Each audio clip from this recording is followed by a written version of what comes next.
Hello there and welcome back to America's Funniest Handyman, where today I have you on one of my small job sites where I'm framing a small wall and a ceiling. In the back there you can see I'm framing it for this office space that's going into this warehouse.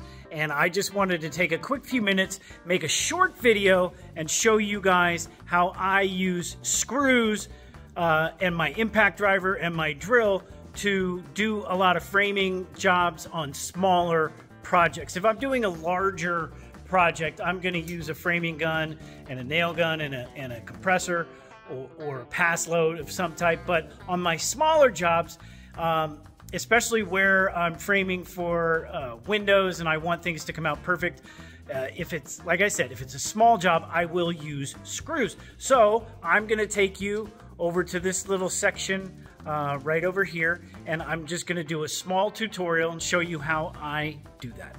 I'm just going to show you where I have screws towed in. We call this toe screwing.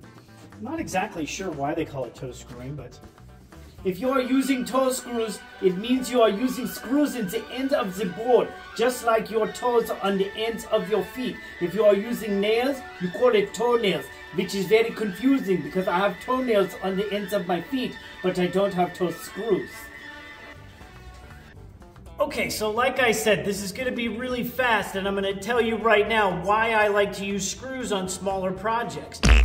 Because it gives me accuracy. You see these two lines?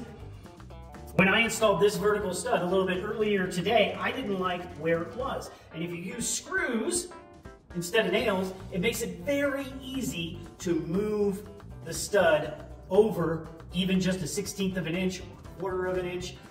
If you're using nails, it's a lot more difficult to be accurate, and then it's a lot more difficult to move things if you want to move them. So let me show you real quick what I do. So in this case, there's going to be a stud right here, which is 16 inches over on center from this one. So I'm going to measure over 14.5, which is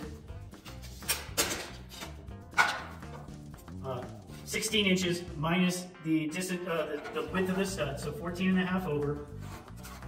Mark a straight line. I'm going to mark a straight line right there.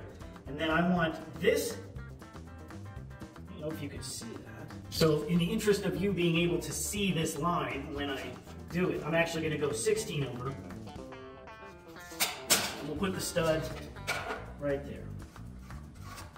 So now you can see both of those lines. So I'm going to do this incorrectly the first time so that you can see how easy it is to move it. Now, this is a little lesson in toe screw. This is how I toe screw. I come up about 1.5 inches, make a small little indentation with my drill bit. Then I go at a nice steep angle. Nice steep angle, just like that. 1.5 inches. Nice steep angle. Then I flip it over and get the backside ready because now I'm going to go in the center.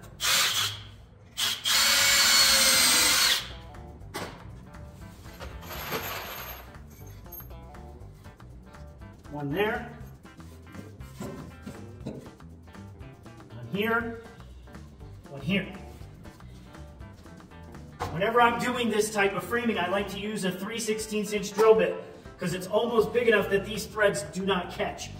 I like to use a drill bit that's a little bit, almost the same exact size as a screw or a little bit larger, so that the screw, when it's going in, actually has some free play, and those threads are not going to get caught on this board and cause this board to walk away from the board that I'm screwing it into. The threads do not hold the board to this board until the threads reach into this board, if that makes any sense. If you use a smaller pilot hole, what's going to happen is as you drill that in, this whole thing is going to walk up, and that's going to make it difficult to be accurate.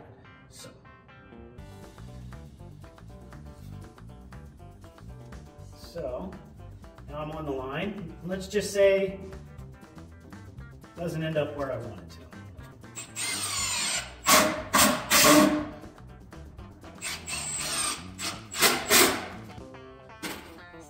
So not only is this stud crooked, but it's not where I want it to be.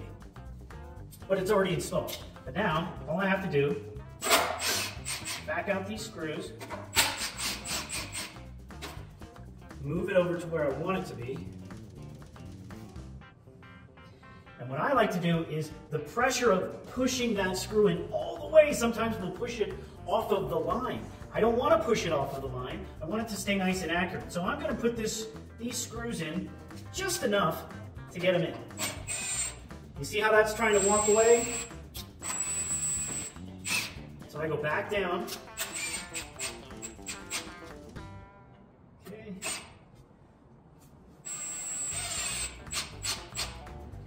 So now my line is nice and straight, my stud is nice and straight, and before I send these home and get them even further in, I'm going to go over here on the back side and hit that screw. Because putting that screw on the other side is going to help these screws not change the position of the board when I screw it in.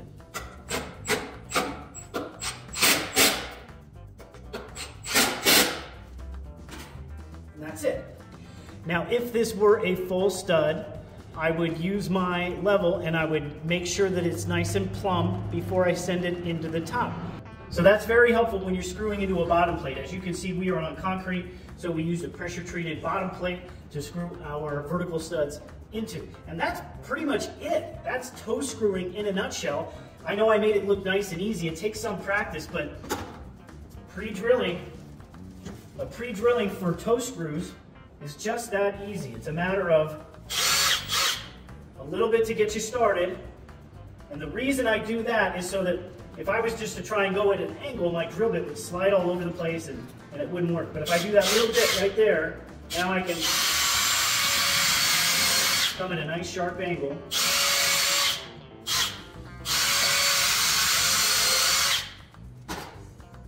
Okay. Now you can see that right over here where my joist hangers are, I didn't use screws, I used nails right there.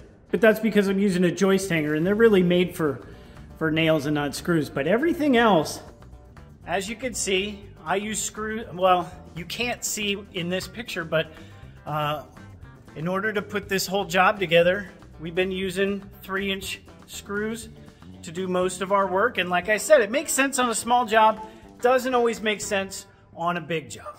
If you're doing an addition or building a whole house, you're definitely going to want to use framing nails and a nail gun. But today, on a small job where we want to be accurate, we use screws. So, as always, thanks for letting us bring a whole lot of experience and a little bit of humor onto your job site. Okay, see you on the next one.